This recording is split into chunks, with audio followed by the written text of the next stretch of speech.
والعاقبة للمتقين والصلاة والسلام على أشرف الأنبياء والمرسلين أما بعد فأعوذ بالله من الشيطان الرجيم بسم الله الرحمن الرحيم اللهم صل على سيدنا ومولانا محمد النبي الأمي وعلى آله وصحبه وبارك وسلم۔ اللہ رب العالمین سورہ مریم آیت نمبر 46 کے اندر ارشاد فرما رہا ہے، قال اراغب انت عن آلهتی یا ابراہیم لئن لم تنتہ لارجمنک وہجرنی ملیا۔ بولا، کیا تو میرے معبودوں سے منہ پھیرتا ہے اے ابراہیم؟ بے شک اگر تو باز نہ آیا تو میں تجھے پتھر ماروں گا اور تو عرصہ دراز کے لیے مجھے چھوڑ دے۔ قال، بولا، حضرت ابراہیم علیہ السلام کے لطف امیز نصیحت اور دل پذیر ہدایت سے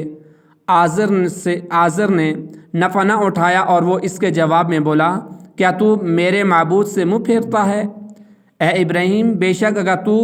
بتوں کی مخالفت کرنے، انہیں برا کہنے اور ان کے عیب بیان کرنے سے باز نہ آیا تو میں تجھے پتھر ماروں گا اور تو عرصہ دراز کے لیے مجھ سے کلام نہ کرنا۔ قال سلام علیک فاستغفر لک ربی انہ کان بی خفیا۔ فرمایا، بس تجھے سلام ہے، عنقریب میں تیرے لیے اپنے رب سے معافی مانگوں گا، بے شک وہ مجھ پر بڑا مہربان ہے۔ قال سلام علیک، فرمایا بس تجھے سلام ہے۔ حضرت ابراہیم علیہ السلام نے اپنے چچا آزر کا جواب سن کر فرمایا، تجھے دور ہی سے سلام ہے، عنقریب میں تیرے لیے اپنے رب سے معافی مانگوں گا کہ وہ تجھے توبہ اور ایمان کی توفیق دے، کہ تیری مغفرت فرما دے، بے شک وہ مجھ پر بڑا مہربان ہے۔ حضرت ابراہیم علیہ السلام نے اپنے چاچا آزر کے لیے جو مغفرت کی دعا فرمائی اس کا ذکر سورہ شعراء کی آیت نمبر 46 میں ہے، اور یہ یاد رہے کہ حضرت ابراہیم علیہ السلام کا اپنے چاچا آزر سے یہ کہنا کہ عنقریب میں تیرے لیے اپنے رب سے معافی مانگوں گا، اس وجہ سے تھا کہ آپ علیہ السلام کو اس کے ایمان لانے کی توقع تھی، اور جب آپ علیہ السلام پر اس کا ایمان نہ لانا واضح ہو گیا تو اس کے بعد آپ علیہ السلام آزر سے بیزار ہو گئے اور پھر کبھی اس کے لیے مغفرت کی دعا نہ کی، جیسے کہ اللہ تعالیٰ بھی فرما رہا ہے، وَمَا كَانَ اسْتِغْفَارُ إِبْرَاهِيمَ لِأَبِيهِ إِلَّا عَن مَّوْعِدَةٍ وَعَهَدَهَا إِيَّاهُ فَلَمَّا تَبَيَّنَ لَهُ أَنَّهُ عَدُوٌّ لِلَّهِ تَبَرَّأَ مِنْهُ إِنَّ إِبْرَاهِيمَ لَأَوَّاهٌ حَلِيمٌ۔ اور ابراہیم کا اپنے باپ کی مغفرت کی دعا کرنا صرف ایک وعدے کی وجہ سے تھا جو انہوں نے اس سے کر لیا تھا۔ پھر جب ابراہیم علیہ السلام کے لیے یہ بالکل واضح ہو گیا کہ وہ اللہ رب العالمین کا دشمن ہے تو اس سے بیزار ہو گئے۔ بے شک ابراہیم بہت آہوازاری کرنے والا،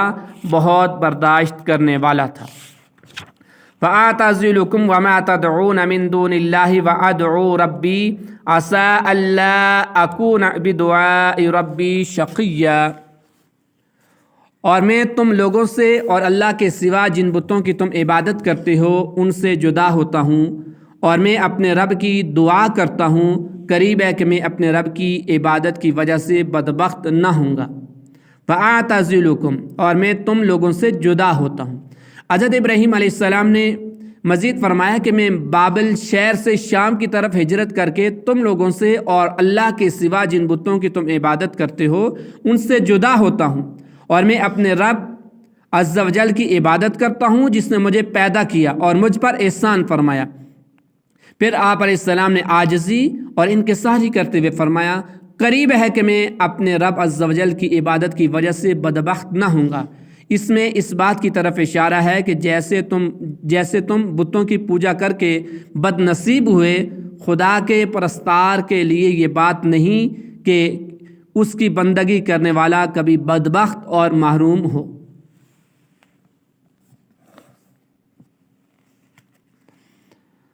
فَلَمَّا اعْتَزَلَهُمْ وَمَا يَعْبُدُونَ مِن دُونِ اللَّهِ وَهَبْنَا لَهُ إِسْحَاقَ وَيَعْقُوبَ وَكُلًّا جَعَلْنَا نَبِيًّا۔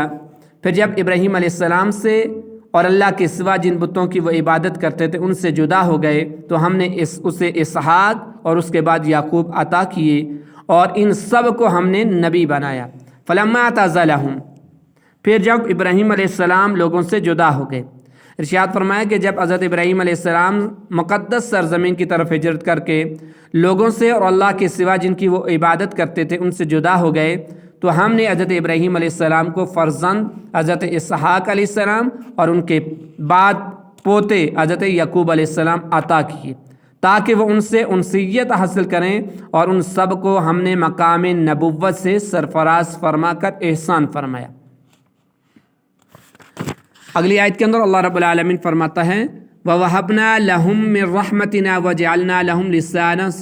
صِدْقٍ عَلِيًّا، اور ہم نے انہیں اپنی رحمت عطا کی اور ان کے لیے سچی بلندی شہرت رکھی۔ وَوَهَبْنَا لَهُم مِّن رَحْمَتِنَا، اور ہم نے انہیں اپنی رحمت عطا کی۔ ارشاد فرمایا کہ ہم نے انہیں دنیا اور آخرت کی عظیم ترین نعمت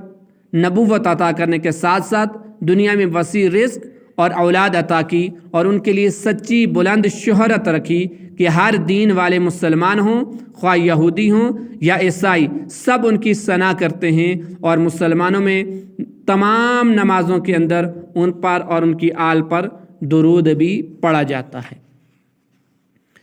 اس واقعے سے ہمیں یہ پتہ چلتا ہے کہ حق کی طرف ہدایت دینے والے کے لیے ضروری ہے کہ وہ نرم مزاج اور اچھے اخلاق والا ہو، کیونکہ عام طور پر جو بات سختی سے کہی جاتی ہے سننے والا اس سے منہ پھیر لیتا ہے، البتہ جہاں سختی کا موقع ہو وہاں اسی کو بروح کار لایا جائے۔ وَاذْكُرْ فِي الْكِتَابِ مُوسَىٰ إِنَّهُ كَانَ مُخْلَصًا وَكَانَ رَسُولًا نَبِيًّا، اور کتاب میں موسیٰ کو یاد کرو، بے شک وہ چنا ہوا بندہ تھا اور وہ نبی رسول تھا۔ وَاذْكُرْ فِي الْكِتَابِ مُوسَىٰ، اور کتاب میں موسیٰ کو یاد کرو۔ اس سے پہلے آیتوں میں اللہ تعالیٰ نے حضرت ابراہیم علیہ السلام کی صفات بیان کی، اور اب یہاں سے حضرت موسیٰ علیہ السلام کی صفات بیان کی جا رہی ہیں۔ دوسرے لفظوں میں یوں کہا جا سکتا ہے کہ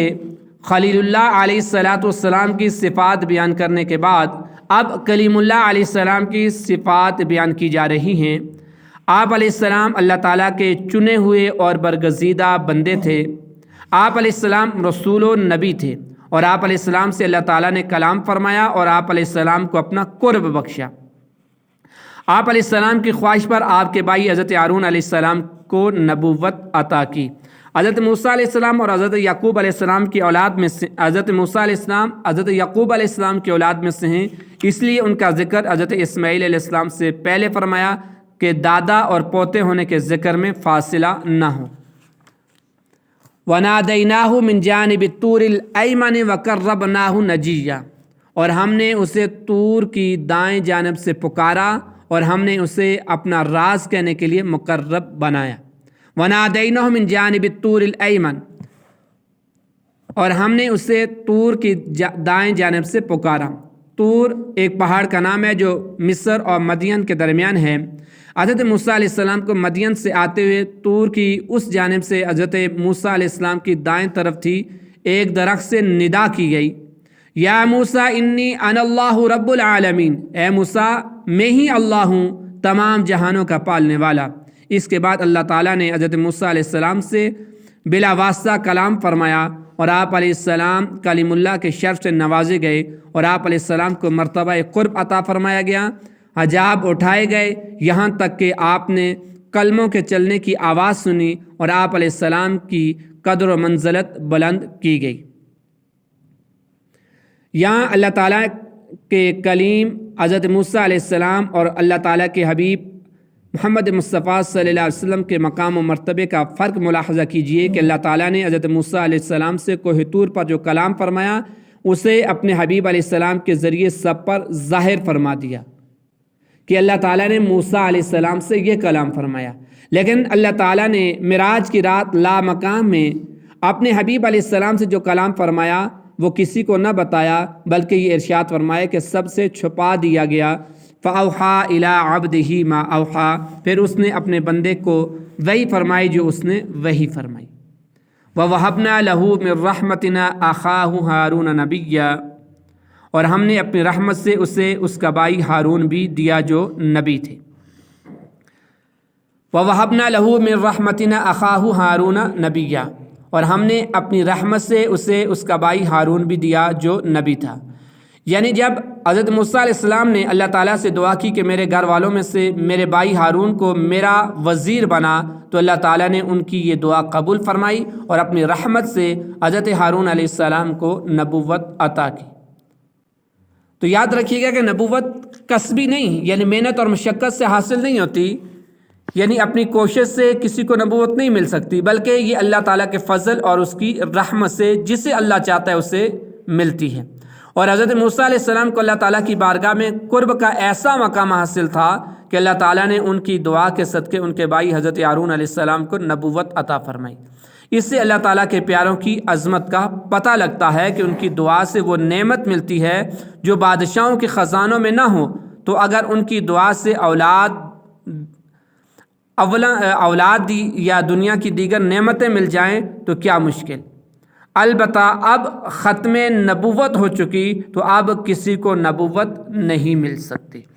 اللہ رب العالمین کی بارگاہ میں دعا ہے کہ رب العالمین ہمیں اس قرآن کو سمجھنے کی توفیق عطا فرمائے۔ وما علیہ الا البلاغ۔